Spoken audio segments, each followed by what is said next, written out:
Bismillahirrahmanirrahim. Ku awali dengan bismillah. Semoga doa kita semua seperti Al-Fatihah. Baru dibaca langsung Alhamdulillah. Assalamualaikum warahmatullahi wabarakatuh.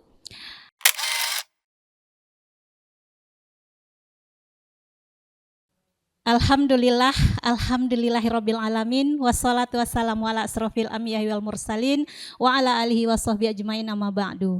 Alhamdulillah ya, pada pagi hari ini kita bertemu kembali dengan saya Junaida, yang insya Allah 1 jam ke depan kita akan bersama-sama dalam program rutin kita, inovasi dari tim penggerak PKK Kabupaten Rokan Hilir, yaitu program edukasi masa kini untuk keluarga Rokan Hilir Menyapa, yang kita singkat dengan Emak Rohil Menyapa.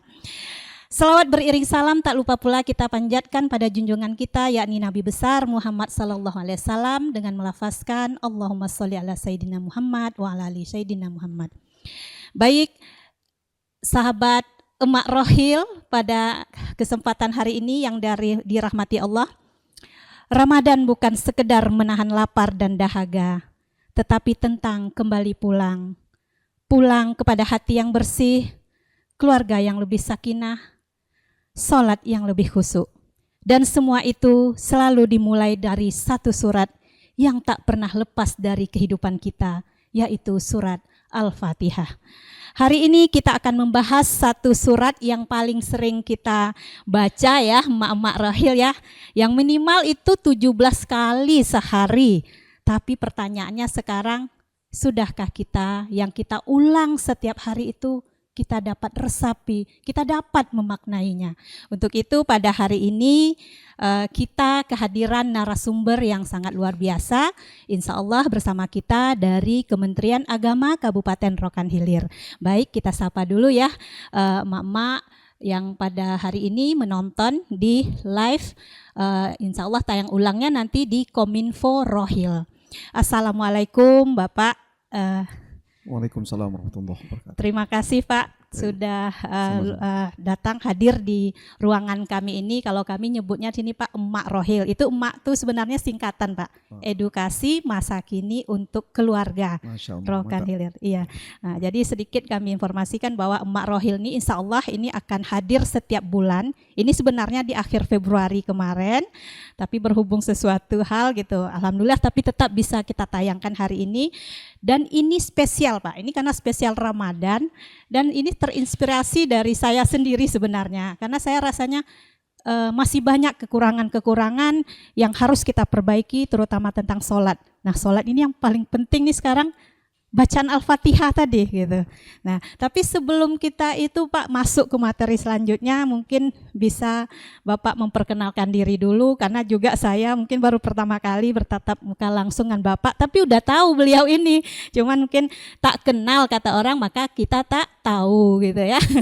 Nah, silakan Bapak perkenalkan diri, mungkin apa aktivitas Bapak sehari-hari dan mungkin sudah berapa lama di Rokan Hilir gitu. Terima kasih. Bismillah, Assalamualaikum warahmatullahi wabarakatuh.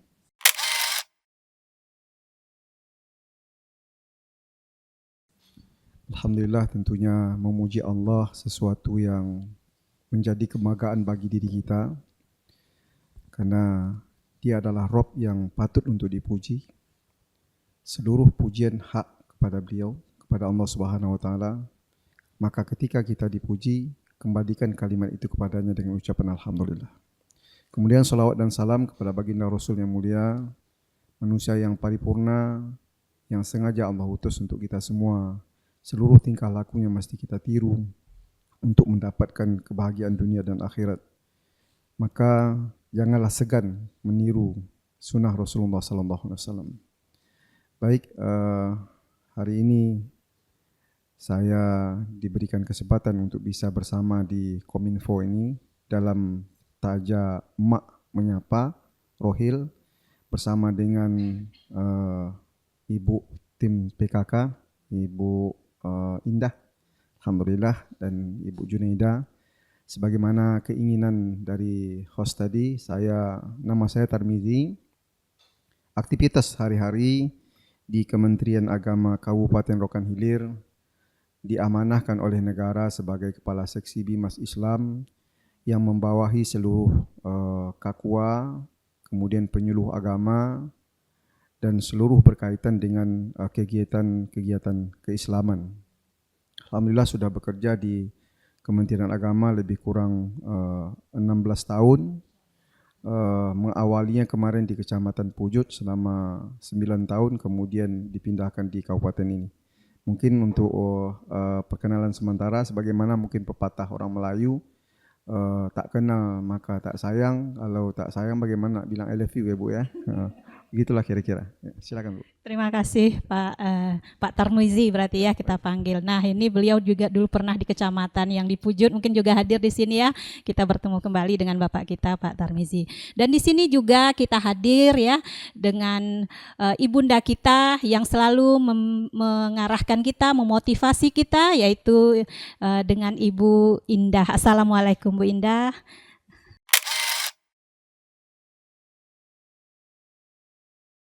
Ya, sehat Bu. Alhamdulillah segar ya Bu ya. Ya, Bu Indah memang beliau ini berkomitmen ingin menyapa masyarakat Rokan Hilir, khususnya kita di tim penggerak PKK karena jangkauannya luas ya Bu ya. Nah hari ini beliau tetap menyapa walaupun secara online, yaitu bersama podcast Emak Rohil. Terima kasih Bu sudah hadir di tengah-tengah kami. Baik, sahabat Emak Rohil, kita masuk aja ya namanya bincang-bincang yang pada hari ini temanya yaitu memaknai Al-Fatihah untuk perbaikan sholat dan pembentukan karakter keluarga gitu Pak ya. Nah ini karena sholat ini merupakan tiang agama gitu ya Pak ya. Nah dan dalam sholat ini sering kita memang ini wajib malahan rukun gitu ya Pak, Al-Fatihah. Nah tapi ini terus terang saya sendiri juga nih Pak ya, kadang membaca Al-Fatihah secara otomatis kadang udah sampai ayat mana, nah itu sering kadang. Jadi dari sini kita akan belajar bersama-sama. Sebenarnya gitu untuk pengantar dulu lah Pak gitu ya, sepenting apa sih gitu bacaan Al-Fatihah nih dalam kita melakukan sholat, dan kalau sekiranya ini sholat yang sah tuh gimana gitu bacaan Al-Fatihahnya gitu Pak. Nah, mungkin bisa Bapak jelaskan sedikit. Para pemirsa yang budiman, seluruh yang hadir di studio yang dirahmati Allah Subhanahu wa taala. Bahasan kita hari ini bukan bahasan sepele. Karena berdirinya agama ini sebagaimana disebutkan oleh Rasulullah sallallahu alaihi wasallam dalam sebuah hadis yang sahih. Bunyal Islamu ala khamsin. Syahadat an la ilaha illallah wa anna Muhammadar Rasulullah sallallahu alaihi wasallam wa iqamis shalah wa ita'iz zakah wa shaumu ramadan wa hijjul bait man istata'a ilaihi sabila. Didirikan agama Islam ini atas 5 pondasi dasar, 5 pilar. Hebatnya Islam karena 5 pilar ini. Nah, yang pertama adalah syahadat, pengakuan kita masuk ke dalam Islam itu. Nah, ketika sudah bersyahadat, maka ada kewajiban berikut yang diinginkan oleh Allah SWT untuk didirikan. Salat 5 waktu. Yang tidak bisa ditawar-tawar. Ketika seorang sudah mengucap syahadat, apapun bentuknya, sakit dia, sehat dia, dalam keadaan apapun dia, musafir atau mukim, maka salat tetap menjadi sesuatu yang harus diperhatikannya. Nah, pada kesempatan ini, pada hari yang mulia ini, hari-hari Ramadan, kita diberikan kesempatan untuk bisa berbincang tentang ini. Ini merupakan sesuatu yang agung bagi kita, sehingga nanti bisa kita maknai dengan sebaik-baiknya. Kata Rasulullah SAW, awalu syai'un yurfa' min hadhil ummah al-khusyu' hatta la tara fiha khashi'an. Perkara yang pertama yang Allah Subhanahu wa taala angkat dari permukaan bumi ini adalah perkara khusyuk. Nah, salat itu baru diterima oleh Allah Subhanahu wa taala menjadi sebuah amalan yang penting, menjadi ibadah berpahala apabila nilainya khusyuk. Sebagaimana disebutkan Allah di dalam surah Al-Mu'minun, mungkin kita sering membacanya. Bismillahirrahmanirrahim. Qad aflahal mu'minun. Beruntunglah orang-orang yang beriman kepada Allah Subhanahu wa taala. Nah, orang yang beriman yang beruntungnya macam mana? Dijelaskan oleh ayat ini juga dengan sambungan ayatnya, allazi hum fi salatihim khashi'un. Adalah orang-orang yang di dalam solatnya dia khusyuk. Jadi ketika orang yang di dalam solat tidak khusyuk, maka nilai beruntung yang di depan dia tak dapat. Nah, untuk mendapatkan kekhusyukan dalam solat, apakah dengan serta-merta langsung dapat? Itu tak mungkin. Ya, perlu mujahadah, perlu pengorbanan, perlu pembelajaran. Dan pembelajaran itu tidak simsalabim langsung didapatkan. Perlu waktu yang panjang. Maka perihal ini penting untuk kita pelajari. Kalau nilai waktu sejam ke depan ini tak mungkin. Ini sekedar untuk memberi motivasi untuk kita semua yang ketika mendengar kajian ini, ke depannya mungkin dia buat kajian tentang khusus solat khusyuk. Ya, kalau boleh saya katakan, ingat dulu waktu kita dulu bekerja di Pujut, itu kita buat workshop. Ada workshop solat. Workshop gerakannya, bacaannya. Karena sholat itu kan ada 3 rukun yang dipecah. Dari 13 rukun yang telah ditentukan oleh agama, ada 3 rukun. Rukun qauli, ucapan. Ya, yang ucapan ini bukan hanya sekedar ucapan. Karena yang kita ucap itu adalah kalimat-kalimat bahasa Arab. Ya, yang apabila salah dalam pengucapannya, maka salah dalam maknanya. Maka untuk mengucap kalimat-kalimat bahasa Arab ini, terutama Al-Quran, Al-Fatihah yang menjadi rukun dari salat, harus ada tahsin. Jadi Rohil ini kalau bisa buka kajian tahsin, ya, dihadirkan gurunya. Kalau perempuan ya perempuan lah guru baiknya. Kalau tidak ada guru perempuan, tapi tak mungkin lah ya. Di Rohil ini banyak qori kita, ya. Sisihkan waktu kita untuk belajar tahsin sehingga apa yang menjadi rukun qauli kita terpenuhi dengan baik, baru dapat nilai khusyuknya. Kemudian rukun fi'linya, ada gerakan-gerakan yang tidak sembarangan, ya. Gerakan ruku yang benar macam mana, sujud yang benar macam mana, i'tidal yang benar macam mana, dengan tumakninah yang diinginkan oleh Allah Subhanahu wa taala. Hal ini pernah digambarkan oleh Rasulullah yang ketika seorang sahabat solat di depan Rasulullah, setelah selesai solat disuruh ulang, Bu. Nah, dia ulang lagi, setelah selesai ulang lagi. Sampai beberapa kali disuruh ulang, datang sifat manusiawinya sehingga dia dongkol gitu. Kok diulang terus gitu. Ya. Apa masalahnya? Masalahnya di tumakninahnya. Jadi kalau istilah bahasa Melayu, solat macam patu ayam lah gitu, laju kan. Maka ini harus menjadi perhatian penting bagi kita yang ingin solat kita diterima dengan khusyuk. Kenapa? Kenapa hal ini dibicarakan? Karena sebuah hadis Rasulullah SAW yang sahih, yang menjadi perhatian penting bagi seorang muslim adalah awwalu ma yuhasabu fi abdihi yaumil qiyamah. Nanti ketika dunia ini sudah sudah dikiamatkan, ada padang mahsyar, ada pengadilan, yang nomor 1 dihitung oleh Allah itu adalah solat. Solat, Bu, ya. Maka apabila solatnya benar, ibadah yang lain Allah anggap benar. Nanti luar biasa, ya. Kalau solat kita benar, baik dia khusyuknya, ya.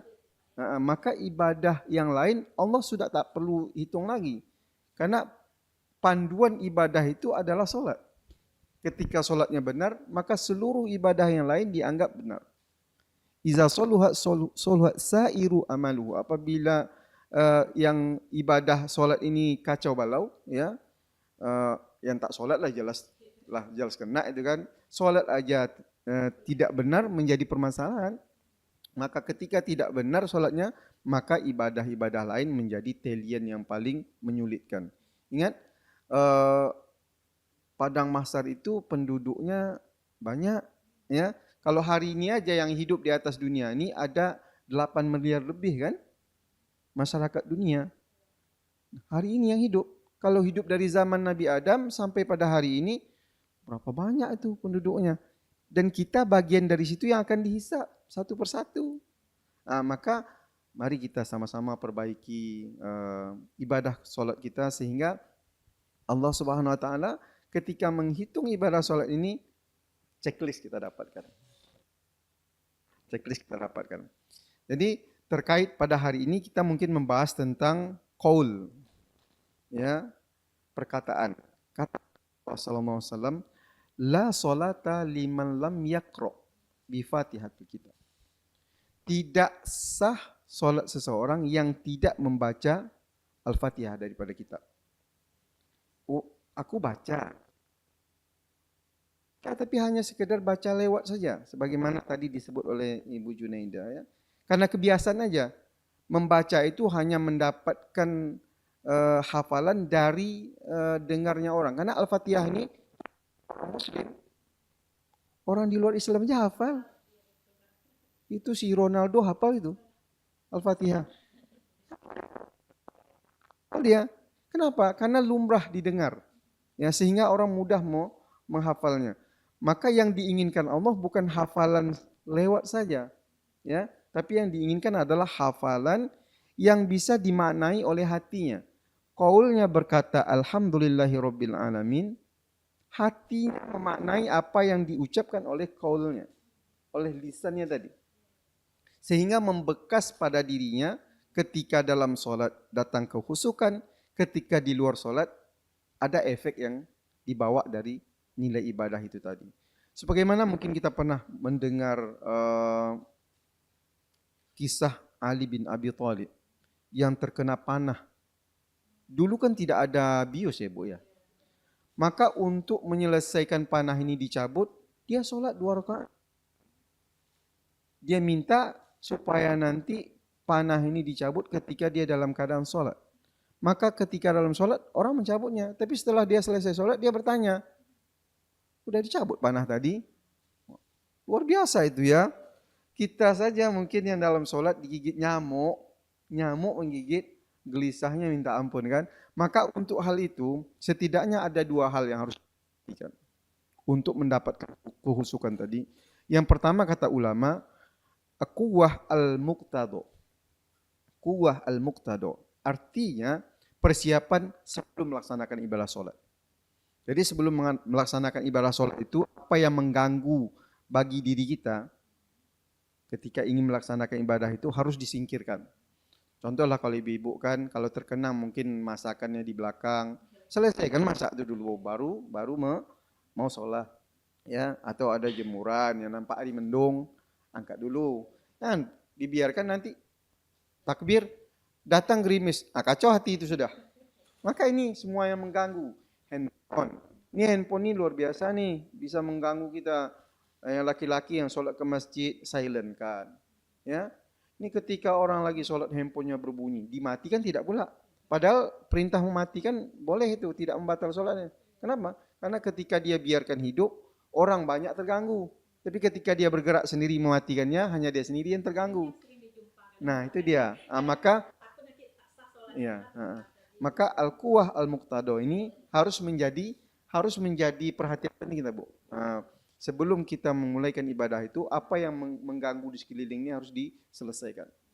Ya. Kemudian pakaian kita harus benar. Ya. Nah kalau ke masjid bagi laki-laki, pakaiannya harus tidak mengganggu orang lain di belakang. Jangan sampai ada tulisan Lionel Messi. Nanti orang di belakang bacakan Lionel Messi. Mengganggu orang kan. Nah, maka ibu-ibu juga ketika mempersiapkan baju suaminya, carilah baju yang polos-polos ke masjid. Terkadang kita terlalu sepele pada peraturan agama ini. Kalau untuk pergi ke kondangan, itu milih bajunya pusing.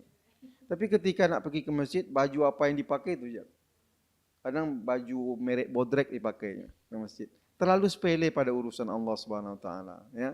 Nah, itu yang pertama. Yang kedua, da'ful asagil. Penyebab menghalang yang ketika dalam keadaan sholat itu. Penyebab penghalangnya. Apa penyebab penghalang? Terburu-buru. Ya. Penyebab penghalang ketika kita dalam keadaan sholat itu terburu-buru. Apa sih mau kita kejar-kejar?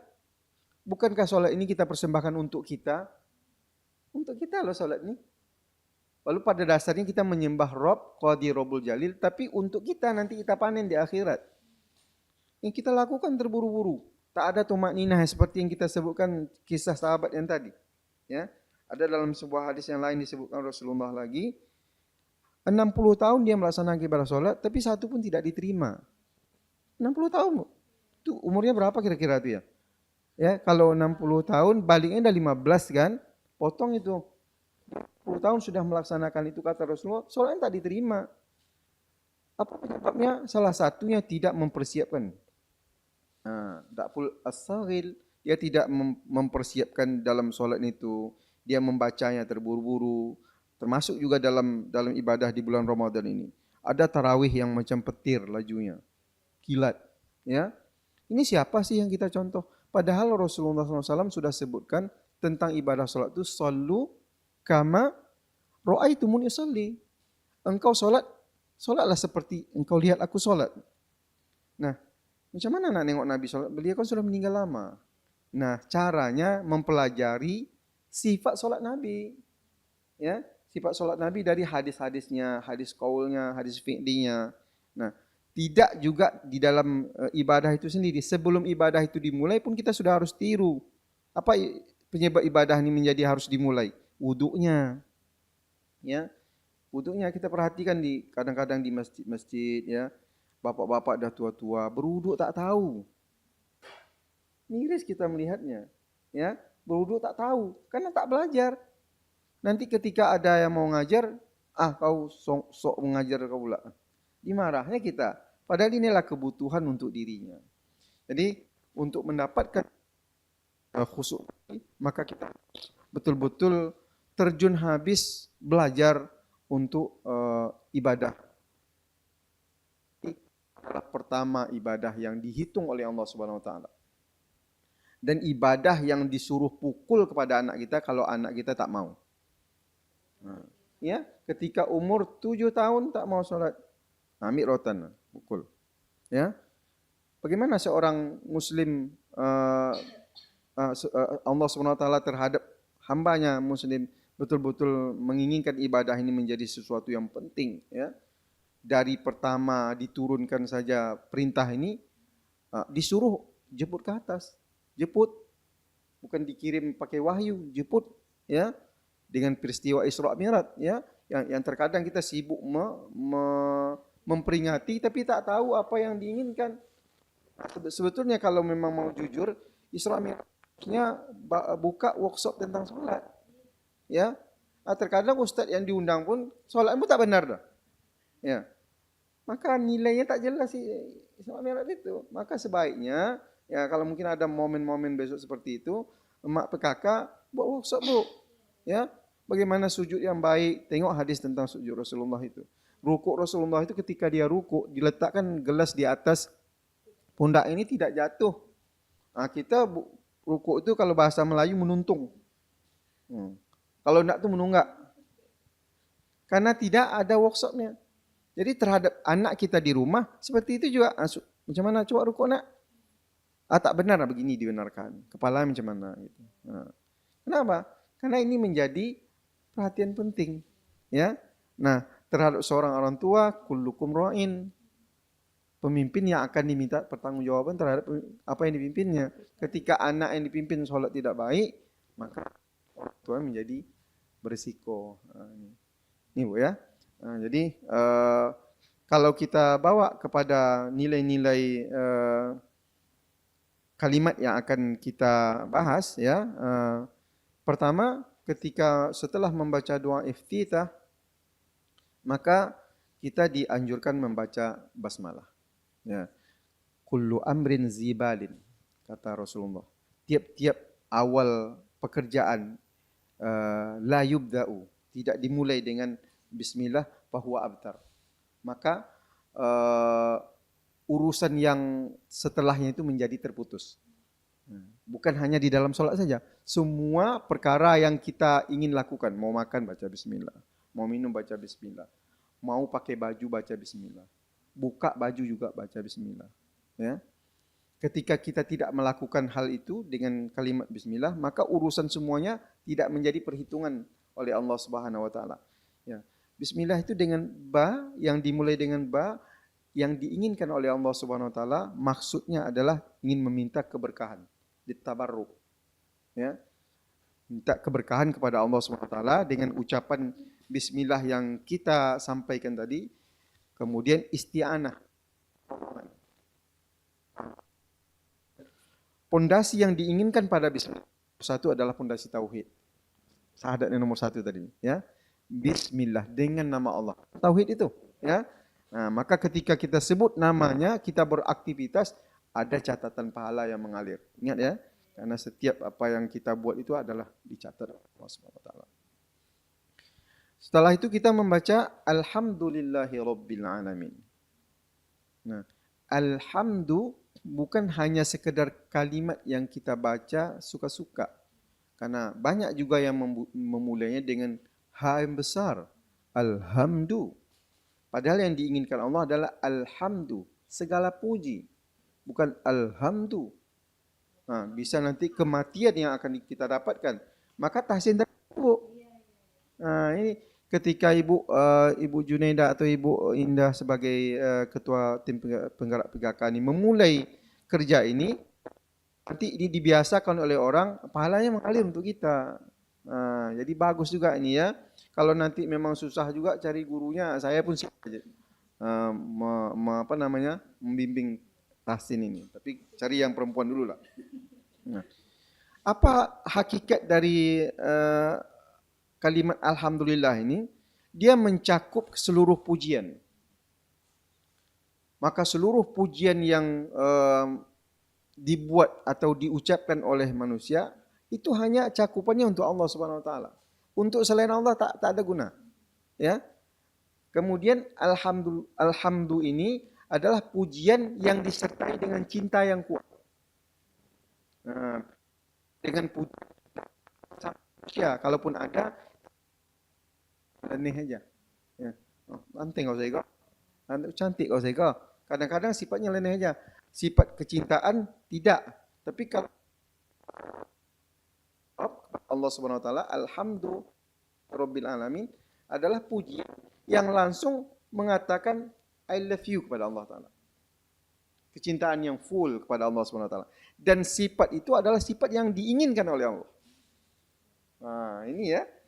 Nah, makanya tidak sah ibadah salat ini kalau tidak dimulai dengan alhamdu. Ya. Dengan kecintaan kepada Allah. Maka ketika kita memaknai mengucap alhamdulillah, memaknai dengan hati kita mengatakan kecintaan kepada Allah, manalah sempat lagi memikirkan goreng nasi, sempat lagi memikirkan sana sini. Yang terpikir adalah cinta. Bagaimana kita, maaf kata nih, mungkin pernah jatuh cinta, itu ingin betul nak dekat gitu. Ibu mengaku tuh ya. Ya, maka ketika seorang dilanda cinta, dia ingin mengenang yang dicintainya. Ini bukan kecintaan yang level rendah, kecintaan yang level tinggi. Maka makhluk yang paling tinggi level cintanya siapa? Nabi. Siapa, Bu? Nabi Muhammad SAW. Siapa lagi yang pernah digelar Khalilullah? Nabi Ibrahim. Tidak ada dalam rongga hatinya ketika ingin diiris-iris dalam hatinya itu, hanya ada Allah saja. Maka ketika disuruh sembelih anaknya, dia sembelih. Karena kecintaan alhamdulillah untuk Allah SWT. Beda sama kita kan. Macam mana nak khusyuk solatnya? Karena tak tahu apa yang diucap oleh alhamdulillah. Ini yang tahu hanya alhamdulillah. Ayo hujan. Lain yang teringat gitu. Maka tadi Ali bin Abi Thalib ketika diambil tombak dari badannya, dia tak ingat. Dia ini cinta kepada Allah SWT. Maka ini pemahaman pada kalimat alhamdulillahi rabbil alamin ini ya membawa kita kepada level cinta yang tertinggi kepada Allah Subhanahu wa taala. Iya. Tapi Bu, bukan berarti tak ada ingat pada yang lain. Ya, karena level kekhusukan kita mungkin hari ini sebagaimana tadi hadis yang kita baca riwayat Tabrani itu, ilmu yang pertama diangkat oleh Allah itu adalah ilmu khusyuk. Ya. Dan syaitan itu tidak pernah dia bontilotih kalau bahasa Melayu. Tak pernah dia istirahat dah. Mulai kita berdiri solat itu dah mulai diwaswaskannya. Was-waskan dalam hati kita. Mulai takbir, mulai kita membaca Al-Fatihah, dia mulai bergerak, bergerilya untuk mengganggu ibadah kita. Tapi kita berusaha untuk keluar dari gangguannya. Ketika datang gangguan, kita fokus balik. Tapi ya kadang-kadang orang salah paham juga dengan husuk nih. Husuk itu bukan berarti tidak tahu dengan sekeliling ya. Nah, itu bukan husuk namanya. Nah, itu pingsan namanya ya. Maka yang husuk itu paham dengan sekeliling, tapi apa yang dia kerjakan fokus gitu. Nah, fokusnya itu tinggi gitu. Nah, ini alhamdulillahi rabbil alamin. Rabb adalah panggilan untuk sesuatu yang menguasai alam semesta ini tanpa ada yang bisa mengganggunya. Nah, inilah kehebatan Rabb-nya orang Islam. Ya, disebut Rabb. Kalau bahasa agama lain Tuhan. Maka dalam Islam sebetulnya tak cocok bilang Tuhan. Ya, karena yang cocok bilang Tuhan itu agama di luar Islam. Ya, Tuhan Konghucu, tak ada masuk apa-apa dalam kalimat ini ya. Tuhannya orang Kristen, Buddha itu Tuhan. Tapi bagi orang Islam Rabb, ya, Allah Jalla wa Ala, Allah yang Maha Tinggi. Maka pujian kepada Rabb yang Maha Tinggi yang menguasai Rabbul Alamin. Seluruh alam semesta ini bukan hanya di atas bumi, bawah bumi, di atas langit, seluruhnya dia berkuasa. Nah, ketika itu yang tertancap dalam hati kita, mana sempat? Ya, sikit sekali sempatnya. Nah, alhamdulillahi rabbil alamin. Kemudian Ar-Rahmanir Rahim. Ar-Rahman dan Ar-Rahim. Ya, ada dua sifat yang disebutkan oleh Allah Subhanahu wa taala. Yang pertama, sifatnya wasi'ah, luas. Ar-Rahman ini sifat yang luas, ya. Kasih sayang yang luas tidak dibatas oleh Allah. Siapa saja yang mau diberi Allah. Dia tak pernah sholat, dia berusaha, bisa kaya. Dia bukan agama Islam, ya, bisa dia kaya. Karena Allah Ar-Rahman, ya. Dia tak pilih dalam hal itu. Siapapun yang berusaha dapat. Maka jangan nanti, ya, sejak sholat ni payah ekonomi, tak bekerja itu ya, ya. Nah, iya, ya. Maka sifat Ar-Rahman ini kalau kita pahami pada kalimat surah Al-Fatihah ini, kita tidak akan menyalahkan Allah. Ada kan hari ini kelemahan iman kita salahkan Rabb. Roti solat tidak ada. Ya punya. Nah, Allah itulah Tuhan itu Allah itu sendiri. Ya. Cuman dia hanya diberikan oleh Allah SWT berbatas dunia Ar-Rahman ini.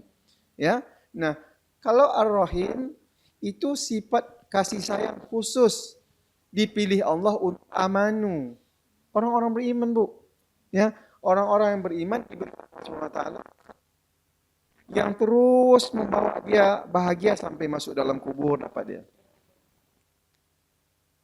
Dalam surga.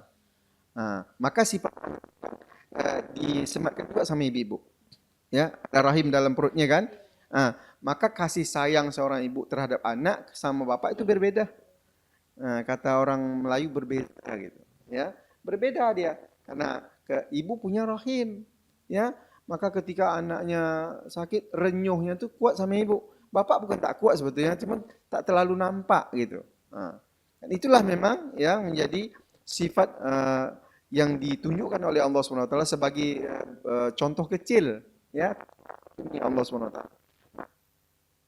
Ibadah dengan baik. Allah Rahim dan pahami tidak semua orang mendapat rahim.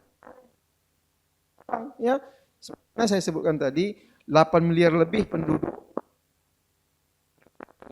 yang dapat rahimnya amanu itu hanya 1 miliar yang beragama Islam. Itu pun tidak semuanya beriman dengan baik juga, ya. Maka enggak kita dengan apa kita di Maliki Yaumiddin. Al-Malik, raja, king, ya. Yaumi, hari, ad-din, agama secara teks ya. Tapi yang diinginkan oleh Allah dalam makna ini adalah Allah akan merajai hari kemudian. Hari berbangkit.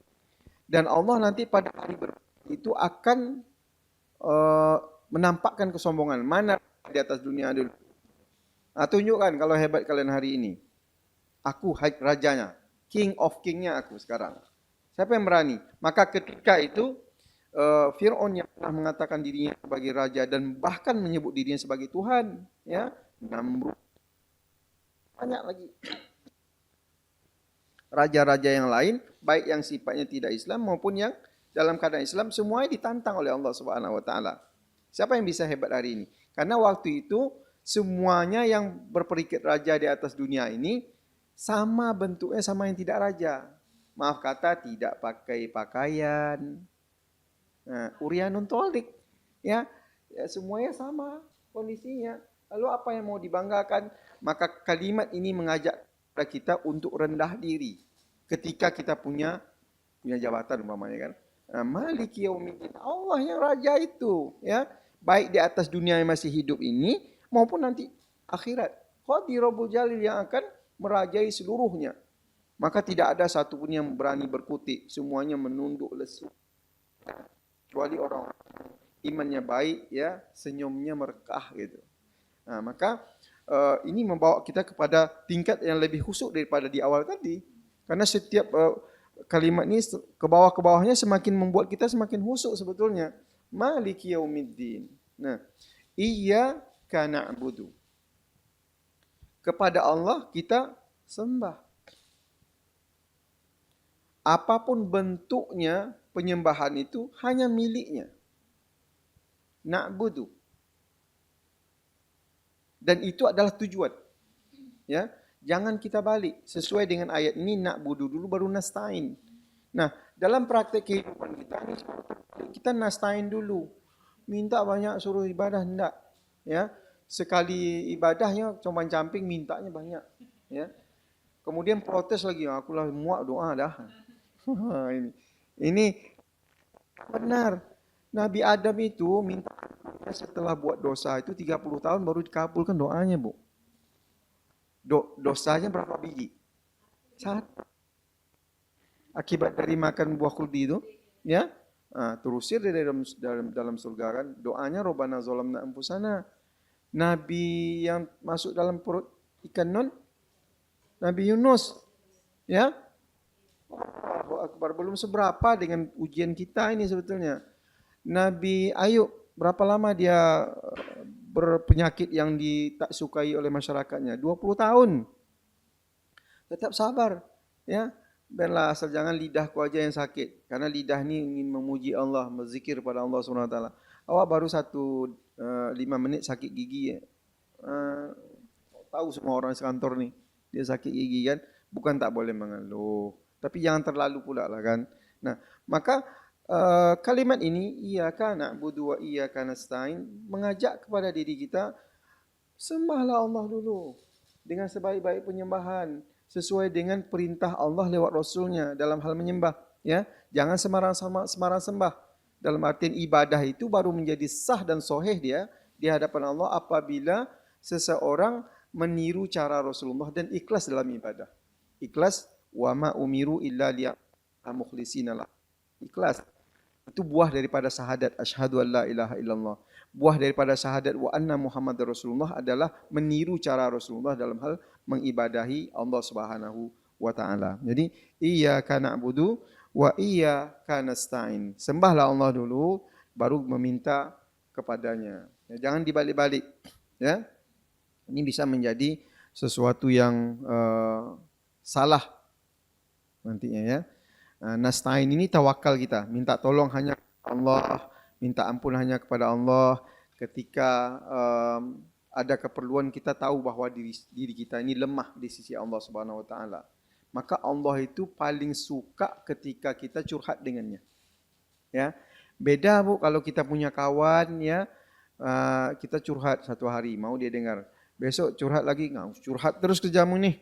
Ya, bosan jadinya, ya. Tapi kalau Allah setiap hari kita curhat sama dia, semakin suka dia. Allah selalu menunggu kita curhat pada pertengahan malam.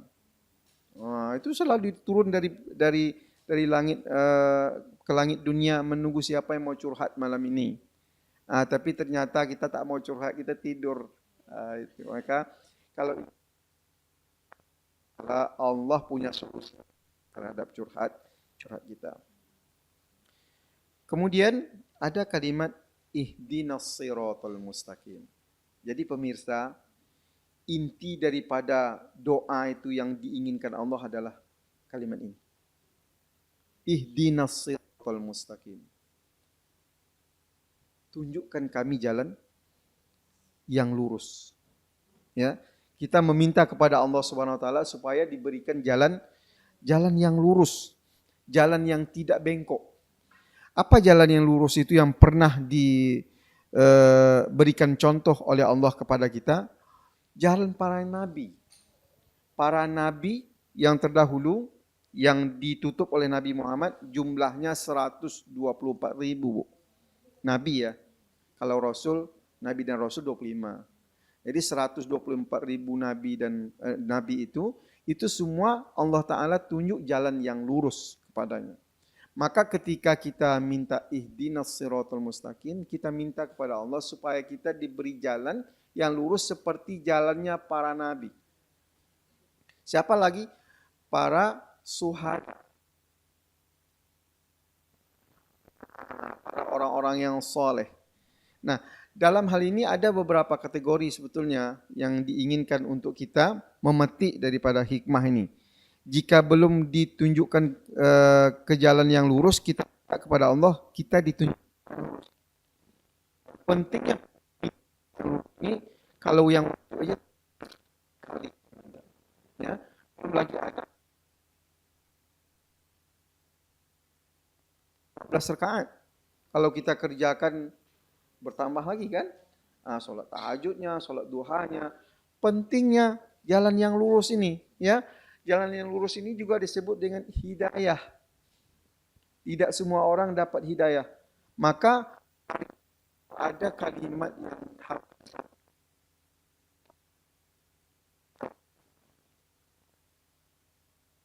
allazina amanu taqullaha haqqa tuqatih.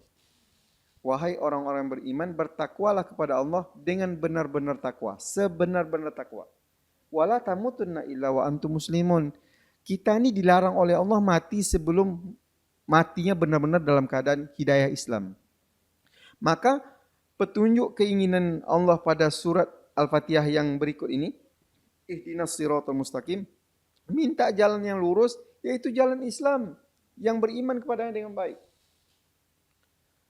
Maka seorang muslim ketika memahami ini, maka kerinduannya pada sholat itu luar biasa. Ya, asal dengar azan tak ada lain kisah itu, tinggal semuanya. Begini. Atau nanti belum azan ada antara subuh dengan zuhur ada duha. Dia akan kerjakan itu duha, ada kerinduan Allah Subhanahu wa taala. Kalau enggak tuh mana ada? Tak peduli dia, ya. Rumah di depan masjid pun tak peduli dia. Kenapa? Karena tidak ada kerinduan, tak paham dia pada agamanya. Seolah itu adalah beban, padahal itu adalah kebaikan untuk dirinya. Allah buat perintah ini bukan untuk membaguskan posisi Allah sebagai Tuhan, tidak. Kalau kita seluruh rokan hilir ini tidak solat 1 hari atau 1 tahun, Allah tetap Allah Subhanahu wa taala.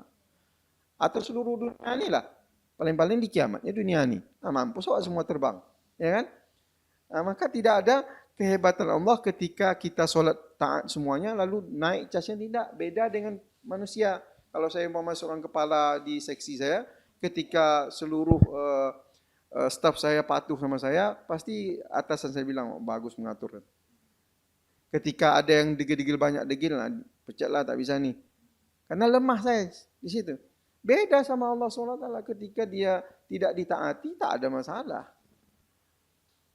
No problem, kata orang Melayu. Tak ada masalah, ya kan? Maka pertama ketika kita merasa tidak lurus, tunjuk supaya mendapatkan jalan lurus. Ketika sudah lurus pada jalan agama ini, minta istiqomah. Tetapkan hati itu pada jalan ini, supaya jangan dia berkelok-kelok. Kalau sudah istiqomah, minta bukakan jalan yang lain, yang lurus-lurus juga. Supaya apa? Supaya banyak kita mendapatkan kebaikan-kebaikan setelah melaksanakan ibadah. Ihdinas siratal mustaqim. Allah sambung. Siratal ladzina an'amta alaihim. Ditafsirkan oleh ayat ini juga. Yaitu jalan-jalan Siratal ladzina orang yang mendapat nikmat. Itu tadi yang kita sudah sebutkan di awal tadi. Para nabi, para syuhada, wassalihin, ya. Para salafus soleh, umat-umat terdahulu, ya. Nah, tapi bukan ghairil maghdu. Bukan jalan orang yang maghdu. Siapa orang maghdu ni? Menurut tafsir ayat ini, sepakat para ulama, para jumhur ulama adalah orang-orang Yahudi yang hari ini sibuk ya, orang-orang yang banyak ilmu tapi tak mau dengan beramal dengan ilmunya. Orang Yahudi itu banyak ilmu, ya, tapi tak mau beramal dengan ilmunya. Orang-orang pintar. Nah, dan juga bukan wairil maghdubi alaihim waladhdallin, dan orang-orang yang tersesat. Tafsir yang disebutkan di dalam surat ini adalah orang-orang Nasrani. Orang Nasrani itu dia tak punya ilmu tapi dia banyak buat amal.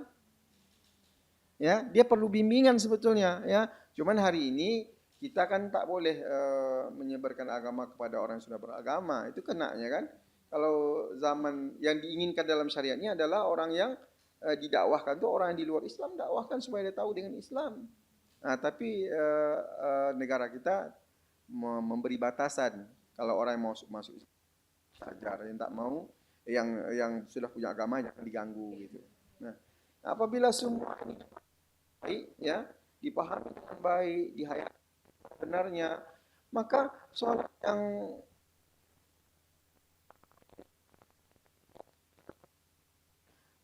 dua menit selesai belum selesai sebetulnya. Kenapa? Karena penghayatannya luas, ya. Ketika menghayatinya dengan luas, belum lagi mungkin setelah baca Al-Fatihah akan ada dia baca surat At-Takatsur, bercerita tentang kubur. Sebagaimana Utsman bin Affan ketika membaca surah ini, tak tahan dia menahan air mata terseduh-seduh menangisnya. Ya, kita tidak membaca ini ketawa karena tak tahu makna yang terkandung di dalamnya. Ya, atau membaca surah Al-Asr, Allah bercerita tentang waktu yang sesungguhnya manusia ini terlalu diliput pada kerugian. Apa saya ini sudah hari ini yang saya lakukan rugi atau untung nih? Ya, maka ketika kita memahami apa yang kita baca, insya Allah semuanya akan membawa pada efek kehusukan dalam solat. Dapatlah kita nilai husuk. Ketika sudah dapat nilai husuk, datanglah tagih namanya, Bu, candu, ya. Maka kita tengok Nabi itu solat ketika tengah malam Aisyah terbangun meraba-raba terpegang kaki Nabi. Nabi sedang tegak berdiri solat, Bu. Nah, dia tidur balik. Setelah itu dia tidur, terbangun lagi, raba lagi, solat lagi, ya. Kemudian pada dekat waktu subuh, raba lagi, solat lagi, sampai bengkak kakinya. Di komennya, artinya bukan tak terima. Macam mana kok seperti ini betul ya Rasulullah? Bukankah engkau adalah maksum? Orang yang sudah dijamin masuk surga. Kenapa banyak macam ini solatnya? Maka disebut oleh Rasulullah SAW, tidakkah engkau bangga ya Aisyah kalau aku ini disebut oleh Allah di dalam Al-Quran abdan syakuro, orang yang pandai bersyukur. Artinya orang yang pandai bersyukur itu nilai ibadahnya meninggi, menaik. Maka kalimat itu kembali pada alhamdulillahi rabbil alamin. Maka orang yang pandai bersyukur, dia akan ibadah itu akan mudah. Ya, ibadah itu akan mudah. Dan ingat, sifat syukur itu bukan sesuatu yang sepele. Allah sebutkan dalam surat yang mungkin selalu dibaca oleh mubalik kita, la in sakartum la azidannakum wa la in kafartum inna azabi lasyadid. Apabila engkau mensyukuri nikmat Allah ini, maka Allah akan tambah nih, bal yazdad tambah nikmatnya, bukan tambah materinya saja, keberkahan itu ditambah. Tetapi apabila engkau kufur, maka azab itu yang kita khawatirkan, Bu. Azab Allah itu sangat pedih. Mungkin begitu pemirsa yang dimuliakan Allah, Mak Rohil. Mudah-mudahan keterangan yang mungkin kalau saya tengok di sini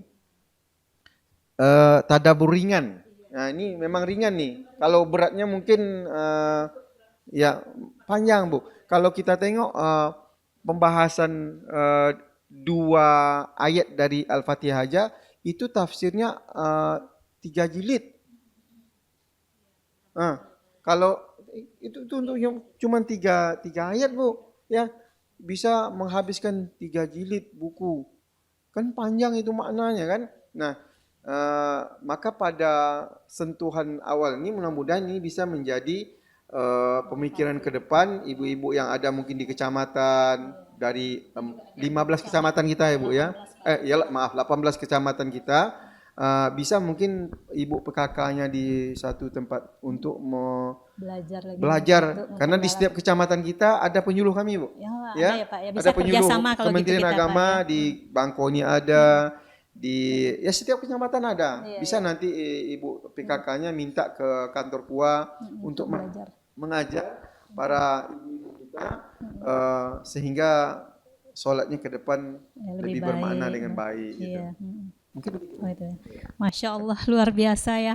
Ini baru ya tadabbur ringan aja tadi ya tentang beberapa ayat dari Al-Fatihah tadi 7 ayat dari ini. Nah tadi ingin saya tanyakan Pak kan ucapan gitu Pak ya. Berarti kalau membaca Al-Fatihah itu memang harus dilafazkan ya Pak ya. Kadang nggak sadar kita dalam hati aja. Nah kira-kira gimana tuh Pak membaca Al-Fatihah yang dalam hati tadi? Nah, kalau bacaan dalam sholat itu hanya dibaca dalam hati, dia kena rukun qauliyah. Maka sifat rukun qauliyah itu transfernya ke telinga kita sendiri. Baik ibu-ibu maupun bapak-bapak. Cuman pada nilai sholat jahar, bagi seorang imam dia harus mengeluarkan suaranya untuk didengar. Sholat jahar seperti subuh, maghrib, isya, tahajud. Nah, itu harus dikeluarkan dengan jahar. Bagi yang umum seluruhnya yang melaksanakan ibadah sholat, sifat rukun qauli ini harus dia baca transfer ke telinga. Bukan qomat kamit tak ada diucapkan ya Pak. Qomat kamit tapi tak ada keluar. Paling tidak didengar oleh telinga ya Pak ya.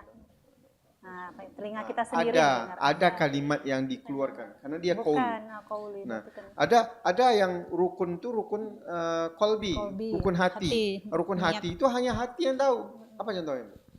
Niat kita niat mau sholat. Tapi kan yang terbalik pula niat pula ini usahakan. Itu bukan rukun qauli itu rukun hati. Tapi hari ini ketika itu disampaikan nanti ini Wahabi ini katanya. Wahabi larinya. Harus diucapkan. Ilmunya tak tahu dia. Ketika itu disebutkan. Tak ada. Jangan sampai ada seorang imam mengangkat takbir di belakang semua dengar kalimat usolli. Itu enggak boleh Pak. Rukun qalbi dalam hati aja. Ketika ini disampaikan kesalahan malah kita dijasnya gitu. Iya betul Pak. Nah, mana rukun qalbinya, mana rukun qaulinya. Nah, maka ketika seorang menjadi sholat takbiratul ihramnya tidak berkalimat, sholatnya tidak sah. Takbiratul ihram. Takbir pernyataan awal Allahu Akbar. Semua kita. Iya. Ya. Iya. Iya betul. Iya. Perhatikanlah. Enggak diucapkan. Kenapa? Karena tak pernah dia mempelajari ibadah ini. Al-Fatihah juga gitu. Makanya zaman Nabi aja 60 tahun ada yang itu sahabat Nabi loh. Iya. Bagaimana dengan hari ini yang kita jauh dari sahabat Nabi tidak, cucu Nabi pun tidak ngaku cucu Nabi ya ada kan? Iya. Nah, ingin sholatnya diterima, maka kesempatan ini ada karena nyawa kita masih ada, perbaikilah ibadah itu. Ya, perbaikilah. Lewat saluran ini saya mengajak kepada seluruh kaum muslimin yang mendengar seruan ini, maka sama-samalah kita kembali pada nilai ilmu karena Imam Al-Bukhari dalam bab ilmunya katakan jangan melakukan amal sebelum berilmu. Hari ini banyak kita beramal tanpa ilmu. Maka ketika sudah terbiasa dengan amal tanpa ilmu, ada orang memperbaiki, dia tersinggung. Padahal dia salah sebetulnya. Nah, maka ketika kita ingin memperbaiki diri, kembali pada nilai-nilai ilmunya. Babul ilmu qaulu amal, ba'da qaulu amal. Mengatakan belajar sebelum melakukan sebuah amalan. Sehingga ketika kita membuat sebuah ibadah itu sebetulnya ada contoh dari Rasulullah SAW. Baik, silakan Bu. Insyaallah inilah luar biasanya Pak ya, kita nih sekarang di media online tadi nih gitu sebenarnya udah mudah kita untuk belajar. Memang terasa Pak, dulu zaman kita masih kecil-kecil dulu ilmu-ilmu kayak gini gitu. Sholat aja kita kadang kan Masih jauh Pak. Tapi alhamdulillah kita tetap bersyukur Allah kasih kesempatan kita. Ternyata dengan ini kita masih perlu belajar, memperbaiki, masih punya kesempatan gitu. Allah kasih kesempatan kita memperbaiki. Dulu kita memang saya sendiri aja gitu Pak. Dulu ngajarkan anak sholat tuh, ya kalau sekarang berpikir iya ya, kenapa dulu kita hanya mengajarkan bacaan-bacaannya, tapi tidak kita ini apa sih maknanya, gimana adik ini. Nah itu tadi di hari ini baru terasa gimana sholat. Kadang dalam kita membaca Al-Fatihah aja kadang tuh kalau memang betul-betul kita nikmati itu kadang memang sampai nangis gitu Pak. Kadang tak terasa banyak dosa gitu kan. Ihdinas siratal mustaqim. Itu kita ucapkan tiap saat. Kita minta petunjuk, minta jalan yang lurus. Tapi kok masih juga berbuat curang, masih juga ini gitu Pak ya. Nah itu tadi ternyata ada yang salah, hanya ucapan-ucapan, kita belum memperbaiki, memaknai setiap apa yang kita baca, terutama Al-Fatihah tadi ya Pak ya. Nah baik Pak, luar biasa nih ya Ibu-ibu ya, berarti rukun qauli Al-Fatihah itu memang paling tidak diucapkan, cukup didengarkan telinga kita ya. Selama ini dalam hati. Nah bagi ibu-ibu nih, bagi kita ya gitu. Memang kadang udah tahu tuh Pak, kalau saya memang udah tahu, cuman dari dulu terbiasa kadang baru ingat, iya ya gitu, kok nggak dibaca. Memang beda loh Bu, beda kalau kita ngucapkan dengan ini Bismillahirrahmanirrahim, dengan dalam hati itu, kalau dalam hati itu entah kemana aja pikiran jadinya. Tapi kalau kita ucapkan, laharkan, kita mulai memaknai, oh iya tadi dengan ini kita nyebut nama Allah gitu. Nah itulah luar biasanya ya, berarti rukun qauli, rukun qalbi tadi, hati, nah niat selama ini kita mengucapkan gitu ya, ternyata memang harus dalam hati niat tadi ya Pak ya.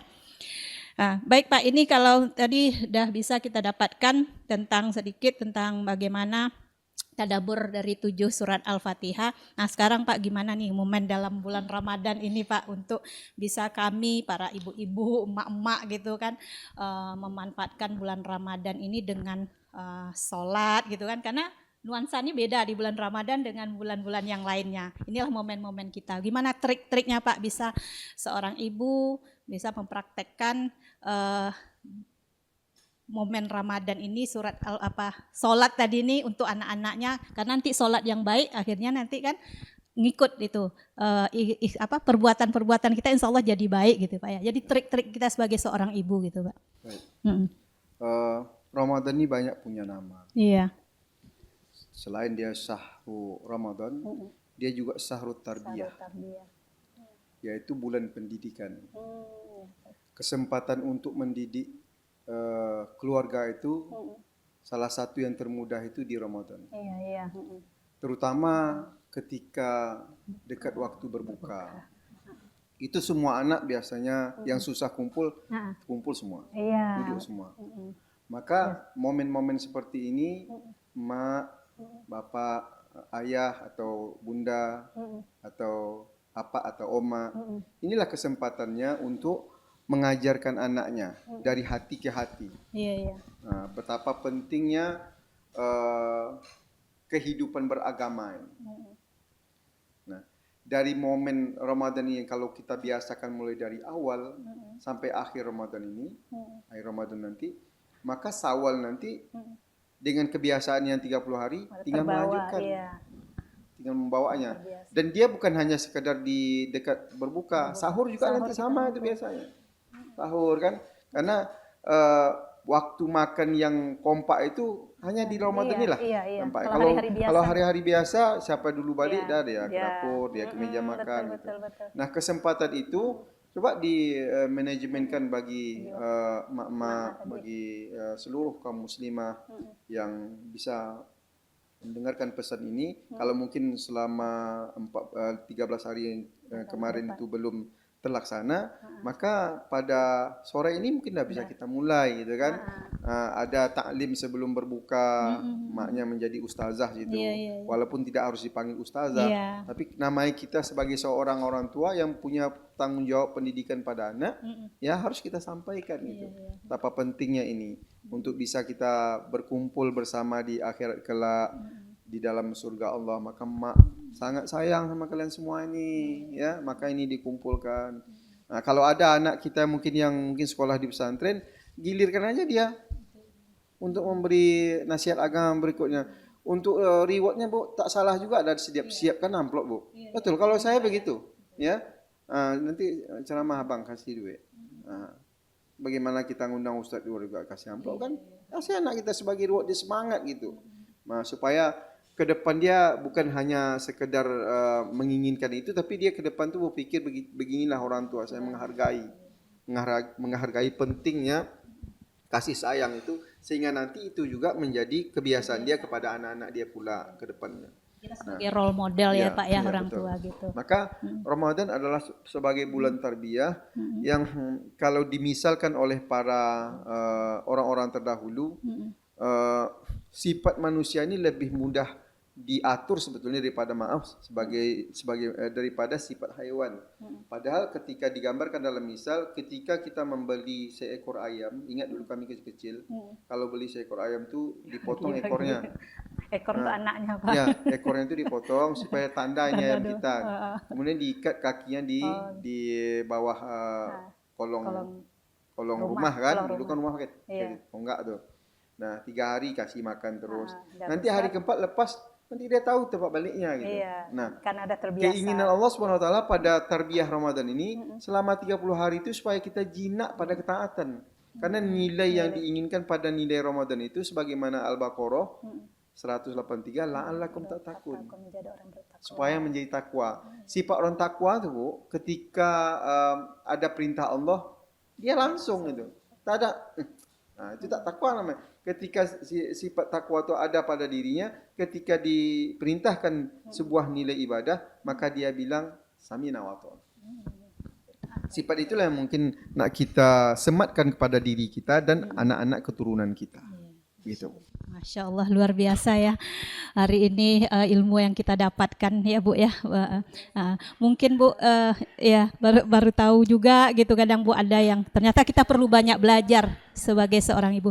Mungkin Bu ada yang bisa Ibu sampaikan pesan-pesan dari khususnya pada mak-mak, sahabat mak-mak Rohil ini. Ya boleh juga Bu, atau dari statement Ibu sendiri setelah mendengarkan tausiah hari ini. Terima kasih Pak Ustadz untuk wejangannya hari ini. Yang paling saya tanggap itu adalah Bismillah. Bismillahirrahmanirrahim. Itu memang kalimat yang Bismillahirrahmanirrahim itu yang dimana artinya adalah dengan menyebut nama Allah yang Maha Pengasih lagi Maha Penyayang. Nah, kalimat ini adalah Bismillah, bacaan pembuka utama dalam Islam sebelum melakukan kegiatan baik untuk memohon restu, perlindungan dan keberkahan dari Allah Subhanahu wa taala. Itu yang paling saya tangkap. Makna bismillah dalam kehidupan sehari-hari adalah mengawali setiap aktivitas dengan menyebut nama Allah yang berfungsi sebagai permohonan, perlindungan, keberkahan, dan penyadaran bahwa segala usaha bergantung kepada pertolongannya. Ia mengubah perbuatan biasa menjadi ibadah. Ya, menghapus dosa kecil serta membentengi diri dari gangguan setan. Itu yang paling penting Ibu. Lalu bismillah, nilai karakter yang dapat kita terapkan dalam lingkungan keluarga tentunya pertama sebagai kesadaran ilahiyah dan memulai dengan niat baik. Itu yang paling penting Bu, niat. Mengajarkan keluarga untuk memulai segala aktivitas dengan menyebut nama Allah. Kalau dalam keluarga kita bisa melakukan pengimplementasiannya melalui misalnya membiasakan anak mengucap bismillah sebelum belajar, makan ataupun bekerja. Tanamkan bahwa setiap aktivitas adalah ibadah. Singkatnya, bismillah adalah kunci untuk menjadikan hidup lebih bermakna, berkah, dan selalu dalam bimbingannya. Itu yang paling saya tangkap Ibu. Selain daripada niat yang perlu kita luruskan, kita wajib memulai sesuatu itu dengan bismillah.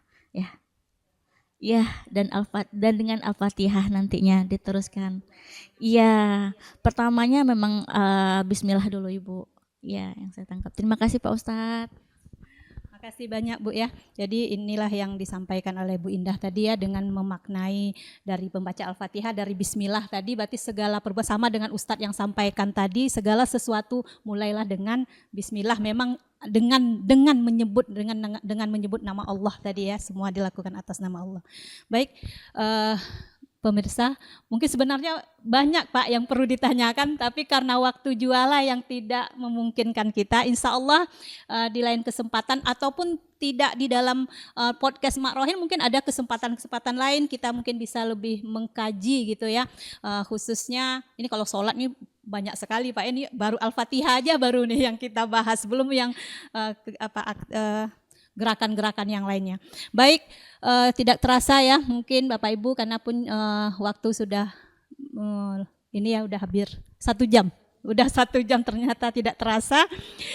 Kami mengucapkan terima kasih Bapak, ilmu hari ini sangat luar biasa.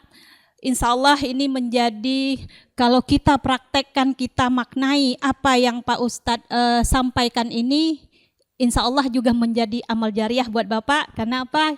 Kita dari yang tak tahu menjadi tahu, kita lakukan, itu luar biasa Pak. Kami doakan mudah-mudahan Bapak senantiasa dalam keadaan sehat gitu, dan juga ibu-ibu semua yang hadir gitu ya, insya Allah duduk di majelis begini sangat berkah, apalagi di bulan Ramadan gitu. Jadi semua kita mendapatkan keberkahan dari Allah Subhanahu Wa Taala. Demikianlah Bapak Mak Rohil. Oh, ada yang mau disampaikan mungkin Bu? Ya, silakan Ibu. Tentu seorang ibu tentu ingin memberikan pesan-pesan yang terbaik gitu ya. Bagaimana kita? Ya, silakan Ibu. Ya, ini hanya sebagai penutup. Terima kasih Bapak Ibu atas kesempatannya. Ini kata-kata dari saya untuk ibu-ibu hebat Kabupaten Rokan Hilir yang saya banggakan. Al-Fatihah bukan sekedar bacaan dalam sholat, ia adalah pedoman hidup. Di dalamnya ada syukur, kasih sayang, tanggung jawab, komitmen, dan harapan untuk selalu berada di jalan yang lurus. Sebagai seorang ibu, kita adalah madrasah pertama bagi anak-anak kita. Dari lisan kita, mereka belajar menyebut nama Allah. Dari sikap kita, mereka belajar arti sabar dan kasih sayang. Dari ketegasan kita, mereka belajar tentang tanggung jawab. Mari kita mulai dari rumah. Mari kita hidupkan nilai-nilai Al-Fatihah dalam keseharian. Karena ketika keluarga kuat, insya Allah masyarakat akan kuat. Dan ketika ibu-ibu bergerak, Rokan Hilir akan semakin bermawah. Semoga Ramadan ini menjadi titik balik bagi kita semua untuk memperbaiki sholat, memperbaiki diri, dan memperbaiki kualitas keluarga kita. Semoga apa yang kita diskusikan hari ini menjadi ilmu yang bermanfaat dan amal jariah bagi kita semua. Amin, amin, rabbal alamin. Terima kasih sudah menyimak podcast Mak Rohil Menyapa edisi kali ini. Wassalamualaikum warahmatullahi wabarakatuh. Baik, ikuti terus bersama kami podcast edukasi masa kini untuk keluarga Rokan Hilir Menyapa. Jangan lupa setiap bulan hadir terus, dan jika nanti ditayang ulang di Kominfo Rohil, ilmu ini jangan hanya cukup untuk kita pribadi, tapi silahkan share agar dapat ditonton oleh yang lainnya. Insya Allah ini adalah majelis yang sangat mulia sekali. Pastikan Bapak Ibu semua, kita hari ini mudah-mudahan hari ini kita senantiasa sehat dan dapat melakukan amal ibadah kita, yaitu puasa, dan sampai di akhir Ramadan nanti. Amin, amin ya rabbal alamin. Saya Junaida, sekali lagi Bu Indah mengucapkan terima kasih Ibu atas kehadirannya, Pak Ustadz terima kasih, dan juga kami mengucapkan terima kasih kepada dinas, terutama dinas pemberdayaan, Dinas DP2KB P3A, Kominfo, serta Dinas PMK yang telah mensupport kegiatan kami hari ini podcast Mak Rohil. Mudah-mudahan kegiatan ini senantiasa bisa kita istiqomah dan berkelanjutan dan tentu bermanfaat bagi masyarakat kita. Akhirul kalam, saya Junaida mengucapkan wabillahi taufiq wal hidayah. Assalamualaikum warahmatullahi wabarakatuh.